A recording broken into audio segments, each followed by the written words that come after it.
ఎలా ఉన్నారు? బాగున్నారా? నేనైతే బాగున్నానండి. పొలం దగ్గరికి గడ్డి కోసం అయితే వచ్చానండి.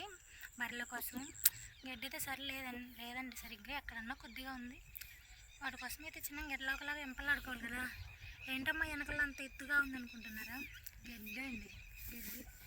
గంప పొద్దులు వచ్చి వెంట పెట్టుకొని తిరగలేం కదా. గడ్డి ఉంటే కథ జరుపుకుంటూ కోసుకోవచ్చు. అక్కడ ఒక పీస్ అక్కడ ఒక పీస్ ఉందనేసి వెళ్తూ ఉండాలి చూసుకుంటూ అనేసి ఇలా అయితే బయట కొంగుని తీసి ఇలా ఒడేలా కట్టుకొని అయితే గడ్డి కోసుకుంటామండి మా సైడు. ఇంకోటి ఏంటంటే పొలం అయితే దేవుడి దయ వల్ల బాగుందండి. అయితే ఇప్పుడు వచ్చిన బాధ ఏంటంటే నాకు ప్లీజ్ హెల్ప్ అయితే చేయండి. అంత పొట్టుకొచ్చిందండి. కొంతమంది పొటాషియం చల్లుతున్నారు, కొంతమంది సల్ఫేట్ చల్లుతున్నారు.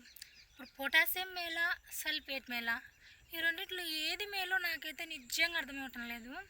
ఏది చల్లాలో నిజంగా అర్థం కాలేదండి. ప్లీజ్ అండి కొంచెం హెల్ప్ చేయండి. పొటాషియం మేలా సల్ఫేట్ మేలా ఈ రెండిట్లో ఏది బెటరో కొంచెం మీకైతే తెలిస్తే చెప్పండి. ఓకేనా? ఓకేనండి, బాయ్ బాయ్.